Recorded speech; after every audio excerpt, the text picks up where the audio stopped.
আসসালামু আলাইকুম নবম শ্রেণীর শিক্ষার্থী, আশা করি আপনারা ভালো আছেন। আজকে আপনাদের বিজ্ঞান বইয়ের চতুর্থ অধ্যায়। এই অধ্যায়ে পৃষ্ঠার সংখ্যা হলো 24টি। তো এই 24টি থেকে কম হলেও তো 50-এর উপরে এমসিকিউ পড়া দরকার, কিন্তু আমি খুবই বেশি বেশি মাত্র 30টি এমসিকিউ দিয়েছি। আজকে এখানে 30টি এমসিকিউ দেখবো এবং এই অধ্যায় শেষে যে সৃজনশীল প্রশ্ন আছে ইনশাল্লাহ সেগুলিও সমাধান করব। চলো শুরু করি। 1 নম্বর, বয়ঃসন্ধিকাল সাধারণত কত বছর পর্যন্ত বিস্তৃত? উত্তর হলো দেখো বি নাম্বার 10 থেকে 19 বছর। 2 নাম্বারটি দেখি, মেয়েদের বয়ঃসন্ধিকাল সাধারণত কোন বয়সে শুরু হয়? উত্তর হলো বি নাম্বার 8 থেকে 13 বছর।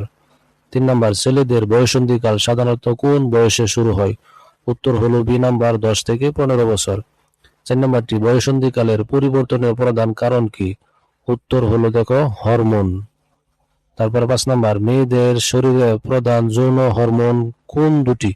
উত্তর হলো বি নাম্বার দেখো ইস্ট্রোজেন ও প্রজেস্টেরন। তারপরে 6 নাম্বার দেখো, ছেলেদের বয়ঃসন্ধিকালের পরিবর্তনের জন্য দায়ী হরমোন কোনটি? সঠিক উত্তর হলো সি নাম্বার টেস্টোস্টেরন। 7 নাম্বারটি দেখো, নিচের কোনটি বয়ঃসন্ধিকালের শারীরিক পরিবর্তন? উত্তর হলো দ্রুত লম্বা হওয়া, বি নাম্বার। 8 নাম্বারটি দেখো, স্বপ্নদোষ কি? উত্তর হলো বয়ঃসন্ধিকালের স্বাভাবিক শারীরবৃত্তীয় প্রক্রিয়া।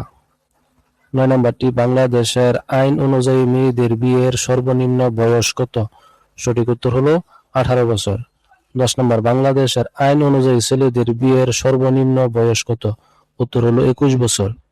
11 নাম্বার, গর্ভধারণ ঘটে কখন? উত্তর হলো শুক্রাণু ও ডিম্বাণুর মিলনে। 12 নাম্বার, টেস্ট টিউব বেবি বলতে কি বোঝায়?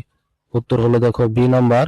কি বলছে? বি নাম্বারে, দেহের বাইরে নিষেক গুটিয়ে পরে জরায়ুতে প্রতিস্থানের মাধ্যমে জন্ম নেওয়া শিশু। 13 নাম্বার দেখি, মানুষের জীবকোষে মোট কয়টি ক্রোমোজোম থাকে? উত্তর হলো 46টি। তারপরে দেখো, মানুষের কন্যা সন্তানের সেক্স ক্রোমোজোম কি? উত্তর হলো XX অর্থাৎ ডাবল এক্স। 15 নম্বরটি দেখো, সন্তানের লিঙ্গ নির্ধারণ কোনটি প্রধান ভূমিকা রাখে? উত্তর হলো দেখো বি নাম্বার, বাবার এক্স বা ওয়াই ক্রোমোজোম যুক্ত শুক্রাণু। 16 দেখো, পৃথিবীর বয়স প্রায় কত? উত্তর হইল 4.5 মিলিয়ন বছর। 17 দেখো, জীবনের প্রথম নির্বাপ কোথায় হয়েছিল? উত্তর হলো সমুদ্রের পানি থেকে। জীবনের প্রথম আবির্ভাব কোথায় হয়েছিল? উত্তর হলো সমুদ্রের পানিতে। 18 নম্বরটি দেখো, ইভলিউশন শব্দটি প্রথম ব্যবহার করেন কে? উত্তর হলো হারবার্ট স্পেন্সার। 19 নম্বরটি দেখো, জৈব অভিব্যক্তির আধুনিক সংজ্ঞা কে প্রদান করেন? উত্তর হলো কার্টিস বার্নস। 20 নম্বর, পৃথিবীর আদিম বায়ুমণ্ডলে কোন গ্যাসটি ছিল না? উত্তর হলো অক্সিজেন। রাসায়নিক বিবর্তনের মাধ্যমে প্রথম কোন জৈব যৌগ সৃষ্টি হয়েছিল? উত্তর হলো অ্যামাইনো অ্যাসিড। 22 নম্বরটি দেখো, সমসংস্থা অঙ্গনের উদাহরণ কোনটি? সমসংস্থা অঙ্গনের উদাহরণ কোনটি? উত্তর হলো মানুষের হাত ও তিমির ফ্লিপার। 23 নম্বর, সমবৃত্তীয় অঙ্গের উদাহরণ কোনটি? উত্তর হলো বাদুড়ের ডানা ও পতঙ্গের ডানা। 24 নম্বর, মানুষের কক্সিক কি ধরনের অঙ্গ? উত্তর হলো লুপ্ত প্রায় অঙ্গ। 25, প্লাটিপ্লাস কি ধরনের জীবের উদাহরণ?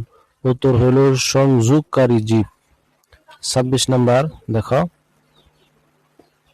উক্তিটি কার? উত্তর হলো হ্যাকেল।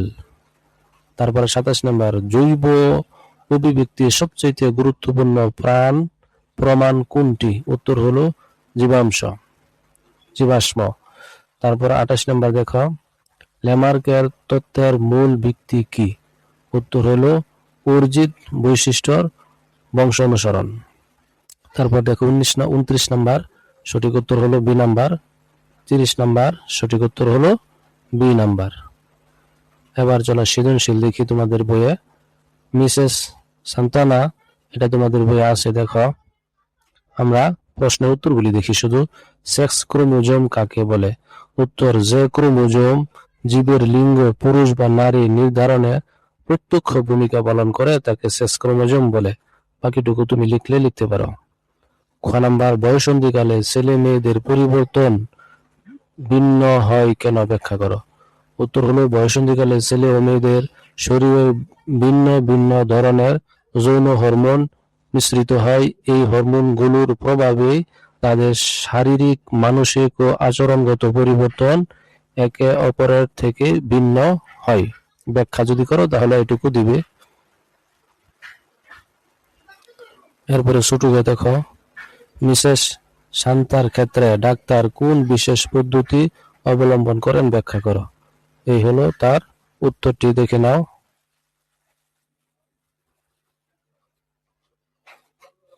তারপর দেখো বড় গ নাম্বার প্রশ্ন। এই হলো প্রশ্ন, নিচে হলো উত্তর। উত্তরটি দেখে নাও।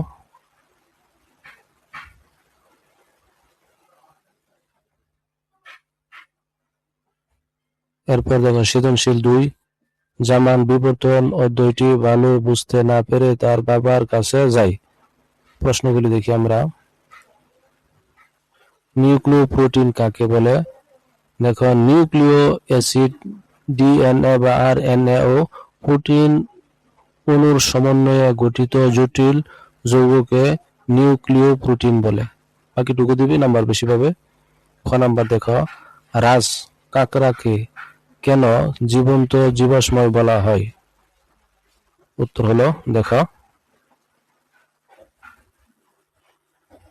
এরপর দেখো ছোট গ নাম্বার, নিচে উত্তর।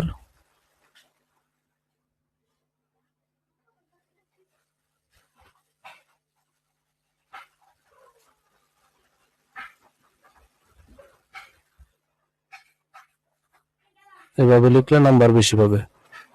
এবার দেখো সংক্ষিপ্ত প্রশ্ন। সংক্ষিপ্ত প্রশ্ন আছে 5টি। কোষের গঠন অনুসারে ব্যাকটেরিয়াকে কোন ধরনের জীব বলা হয়, ব্যাখ্যা করো। এই হলো উত্তর, কোষের গঠন অনুসারে ব্যাকটেরিয়াকে আদি কোষ বা প্রোক্যারিওটিক জীব বলা হয়, কারণ ব্যাকটেরিয়ার কোষে সুগঠিত বা ঝিল্লি বেষ্টিত নিউক্লিয়াস থাকে না। এর জিনগত উপাদান নিউক্লিয়াস ঝিল্লি ছাড়া সাইটোপ্লাজমে অবস্থান করে, তাই ব্যাকটেরিয়াকে প্রোক্যারিওট বা আদি কোষযুক্ত জীব বলা হয়। তারপর দেখো 2 নম্বর প্রশ্ন। এই হলো উত্তর। এই হলো 3 নম্বর প্রশ্ন। এই হলো তার উত্তর। এই হলো সর্বশেষ 4 নম্বর প্রশ্ন। এই হলো উত্তর। আজকে এই পর্যন্তই, ধন্যবাদ।